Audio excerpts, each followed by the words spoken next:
By 2026, every new car sold in the United States must average at least 49 miles per gallon. Now, this is up from the 36 mile per gallon currently required for new vehicles. And with the ongoing push from world leaders to implement climate change initiatives, these new rules could serve as a victory for an administration that is certainly facing a whole lot of business.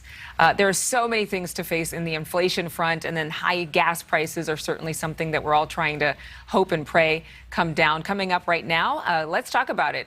Columnist at The Hill, Niall Stanage. Thank you for being with us, Niall. Okay, I want to know if your car gets 49 miles to the gallon. I don't have a car, Adrienne. I'm so environmentally friendly. I just walk to talk to you and to do other things. Oh, well, that's convenient. We should all have that option. Yes. Not everybody does, though. Some people have to still commute. Is this move going to make cars more expensive? Yes, I'm afraid it is, but there is a beneficial trade-off. I was listening to an earlier segment, Adrienne, and it seemed like you, like many others, are concerned about the rising price of cars. The relevant body here estimates that it will make the average car about $1,000 more expensive over the next few years. But the advantage is that they say consumers can expect to save $1,400 in gas consumption over the lifespan of those vehicles. So that's the equation. Well, what we really need is somebody to do the math between the cost of the car and the savings over time, and how long people keep their cars on average now that there is such a supply chain shortage. So get right on that, okay? Use your big calculator. I will. I'll do my best, and I'll also do my best to predict exactly where gas prices will be 6 years from now. Oh, one more question for you. The auto industry is already struggling, and this is, of course, the big climate change initiative.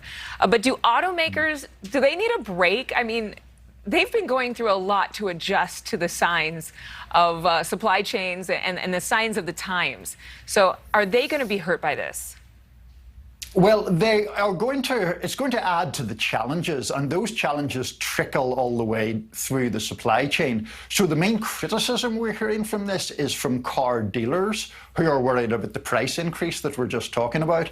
You're certainly right, the car industry has faced enormous challenges, from inflation and the pandemic to a shortage of computer chips. It's really been a difficult time for them, so they could certainly do with a break one way or another. What happens to the used car industry, too?